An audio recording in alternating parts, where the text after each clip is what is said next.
अल्लाह रब्बुल इज़्ज़त ने अपने पाक कुरान पाक में इरशाद फरमाया, या युहिब्बुल्लाह व तहाबुल कुरान, कि अल्लाह ने औरत का पर्दा, औरत की तहजीब अल्लाह ने शहीद के खून से अफजल बना दी।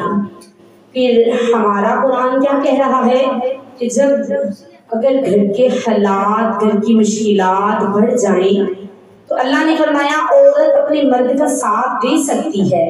दीन के अंदर कोई इतनी वजूहात नहीं, दीन मुश्किल नहीं, दीन के लिए इतने मामलात मुश्किल नहीं कि औरत के लिए कोई काम मुश्किल कर दिया हो। कुरान ने दीन को बहुत ही रायगा फरमाया है, औरत को बहुत ही रायगा फरमाया है। औरत के लिए अल्लाह ने फरमाया है कि अगर औरत के लिए काम करना कोई बात बन गई है तो वो पर्दे के लिहाज के अंदर रह के हर काम कर सकती है। तो लिहाजा जितनी भी मेरी माएँ, बहनें, बेटियां आज यहाँ पे आके मौजूदा इसमें है तो इनके लिए ये दावत है कि अल्लाह रब्बुल इज़्ज़त ने फरमाया तुम लोग अपनी मेहनत के लिए चलो। हलाल जब तुम कमाने के लिए निकलोगे तो अल्लाह फरमाता है मैं खुद परसरार बन के तुम्हारे साथ खड़ा हो जाऊंगा।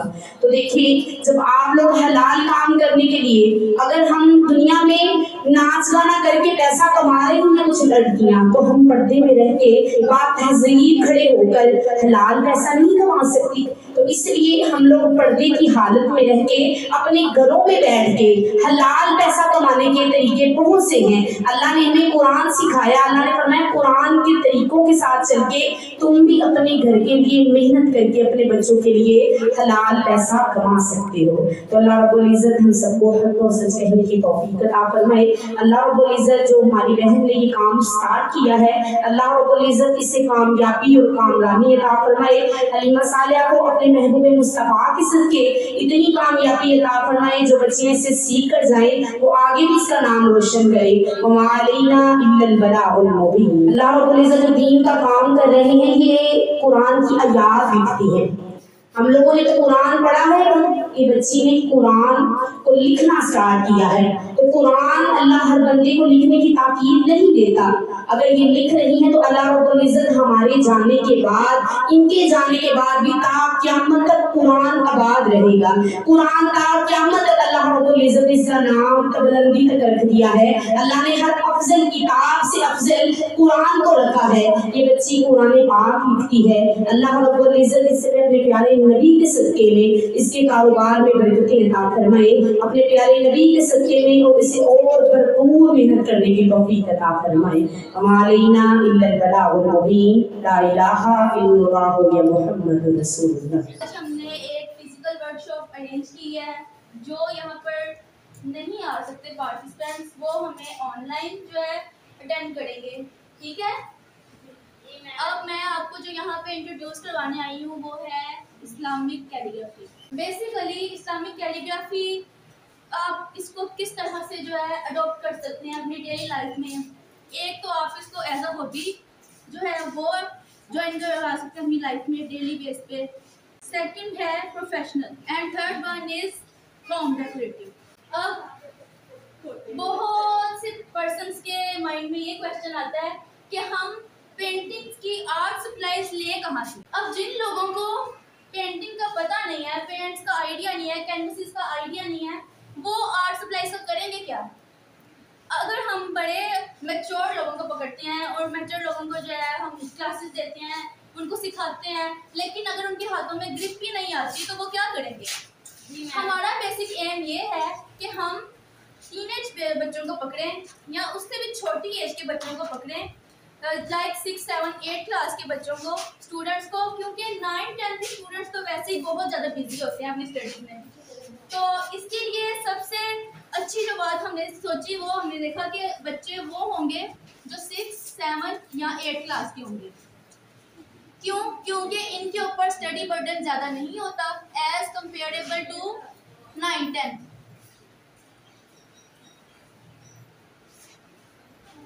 अब इस एज में बच्चों का माइंड बनता है कि उन्होंने किस तरफ जाना है। मैंने यहाँ पे देखा है कि बहुत से लोग ऐसे होते हैं, बहुत से स्टूडेंट्स ऐसे होते हैं कि उनके पेरेंट्स जो है उनको फोर्स कर रहे होते हैं, साइंस करो, साइंस करो, साइंस पढ़ो, आर्ट्स पढ़ो। लेकिन जो स्टूडेंट्स हैं, अगर उनके पेरेंट्स कह रहे हैं कि साइंस पढ़ो, लेकिन वो चाहते हैं कि हम आर्ट्स करें, और लेकिन वो उनको प्रेशराइज करने की वजह से उनको फिर साइंस अडॉप्ट करनी पड़ती है, जिसकी वजह से उनका जो ड्रीम होता है आर्ट को पढ़ने का, या उनका वो स्टडी में ज़्यादा अच्छे नहीं होते, वो ज़्यादा अच्छे मार्क्स नहीं ले सकते, और उनके लिए सबसे ज़्यादा कंफ्यूजन ये होती है वो खुद ही फैसला ही नहीं कर पाते कि हमने जाना किस तरफ है। अगर किसी का माइंड आर्ट वाला है, आप उसको उठा के मेडिकल में बिठा दोगे तो वो कहाँ क्या करेगा, 40% मार्क्स लेगा, 60% लेगा, हो सकता है वो आर्ट्स में जाके आपको 100% रिजल्ट दे। सबसे पहले आपने अपने बच्चों को प्रेशराइज नहीं करना कि आप ये करो, प्रेशर आपने बच्चों पर बिल्कुल भी नहीं डालना। अब ये बच्चे फैसला करेंगे हमारी वर्कशॉप देखकर, हमारी वीडियोस देखकर, हमारा सारा काम उनके सामने जो आज हमने रिप्रेजेंट किया है वो देखकर ये खुद जो है फैसला करेंगे कि उनको किस फील्ड में जाना है, अगर उनको पेरेंट्स प्रेशराइज ना करें।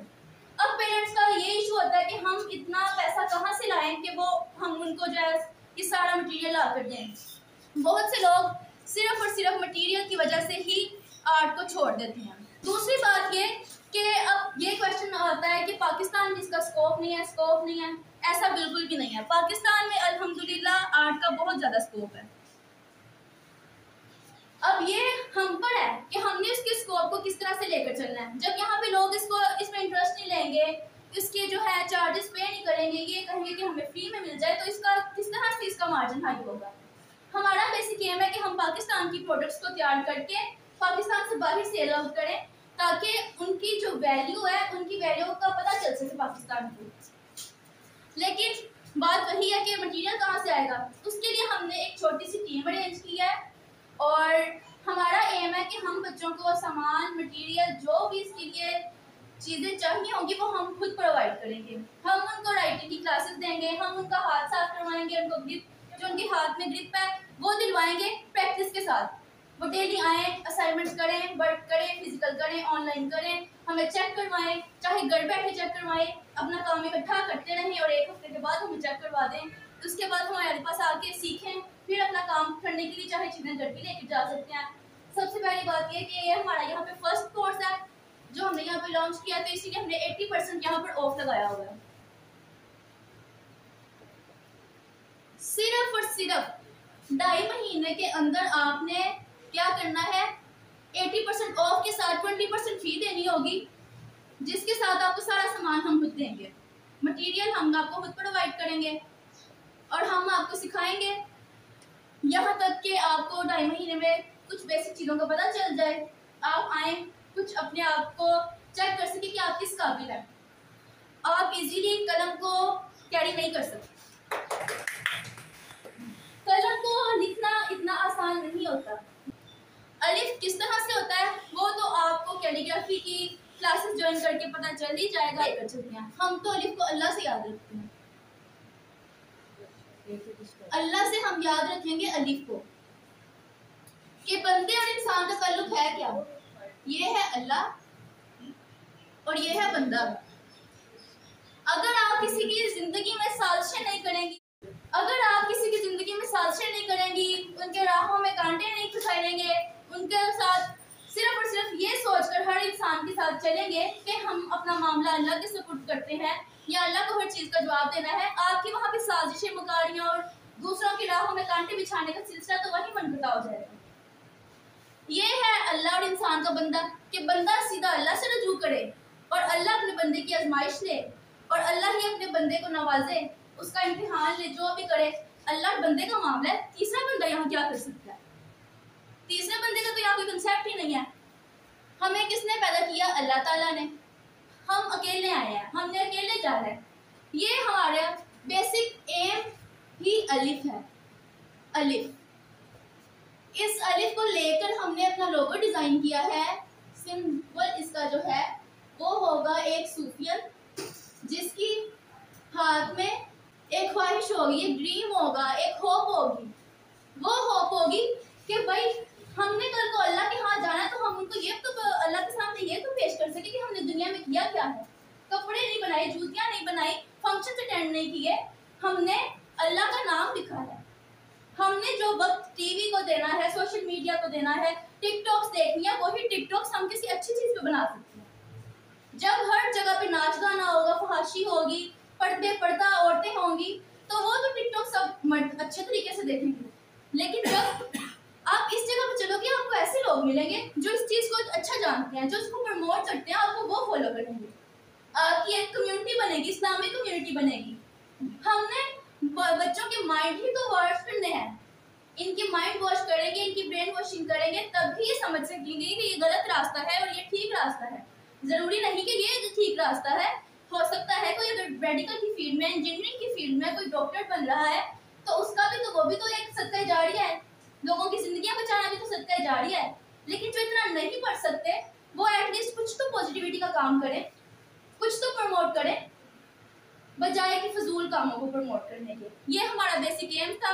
अभी मैंने आपको जो है वो सारा डेमो दे दिया है अपने कोर्स के हवाले से, जो कि स्टार्ट हो रहा है 15 अक्टूबर से।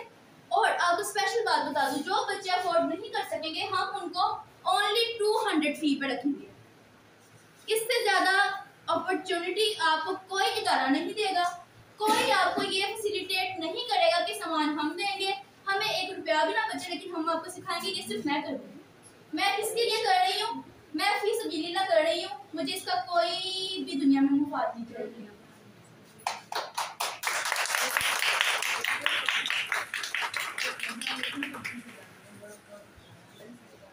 और अगर आपको हमारे चैनल पर लर्निंग की कोर्स की क्लासेस मिलती हैं, अगर आप देखकर कुछ सीखते हैं, तो इसमें हमारा भी फ़ायदा है और आपको भी फ़ायदा है कि कोई हमारी चीज़ देखकर पॉजिटिविटी की तरफ आ रहा है। तो हमें आप ज़रूर फॉलो करें, सिर्फ और सिर्फ लर्निंग के लिए। या अगर आप ऑर्डर करना चाहते हैं, तब भी आप हमें फॉलो कर सकते हैं। और इसी के साथ मैं एहतमाम करती हूँ आज के अपने एक छोटे लेक्चर का, और इंशाल्लाह मिलेंगे फिर नेक्स्ट प्रोजेक्ट के साथ, नेक्स्ट टीम के साथ। बहुत सारी टीम तो हमारी यही रहे, लेकिन हमारे जो नेक्स्ट प्रोजेक्ट्स हैं वो इससे ज़्यादा फर्दर हाई हैं। ओके,